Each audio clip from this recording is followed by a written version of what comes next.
பாகிஸ்தான் விமானப்படையினர் திடீரென கைபர் பக்துன்வா மாகாணத்தில் பயங்கரவாதிகளை குறிவைத்து நடத்திய அதிரடி தாக்குதலில் பெண்கள், குழந்தைகள் உட்பட 30 பேர் பலியாகியுள்ளனர்.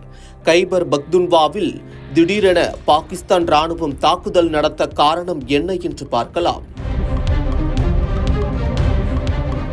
பாகிஸ்தான் நாட்டின் கைபர் பக்துன்வா மாகாணத்தின் வடமேற்கில் பஞ்சாப் மாகாணமும், தெற்கு பகுதியில் பாகிஸ்தான் ஆக்கிரமிப்பு காஷ்மீரும், மேற்கு பகுதியில் ஆப்கானிஸ்தான் எல்லையும் உள்ளது.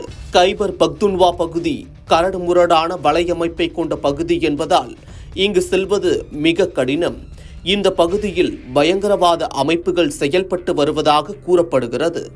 இந்த பகுதியில் நேற்று முன்தினம் பயங்கரவாதிகள் நடமாட்டம் இருப்பதாக பாகிஸ்தான் இராணுவத்தினருக்கு ரகசிய தகவல் கிடைத்துள்ளது.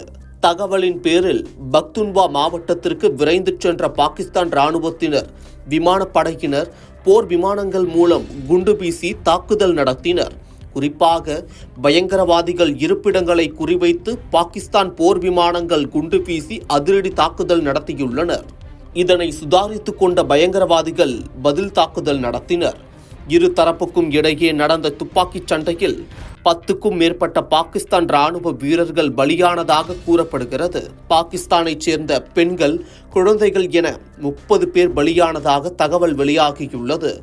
இந்த சம்பவம் குறித்து பேசிய உள்ளூர் போலீசார், தாலிபான் பயங்கரவாதிகளின் தளபதிகளான அமன்குல், மசூத் கான் ஆகியோர் கைபர் பக்துன்வா பகுதியில் வெடிகுண்டு தயாரிக்கும் ஆலையை நிறுவியுள்ளனர். இந்த ஆலையில் உள்ளூர் மக்கள் பலரும் பணிபுரிந்து வருகின்றனர். அப்பாவி பொதுமக்களை மனித கேடயமாக பயங்கரவாதிகள் பயன்படுத்தி வருகின்றனர்.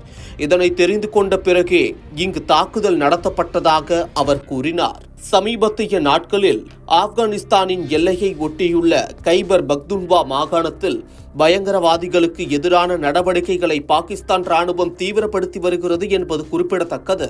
சொந்த மக்கள் மீதே பாகிஸ்தான் ராணுவம் தாக்குதல் நடத்திய சம்பவம் அதிர்ச்சியை ஏற்படுத்தியுள்ளது.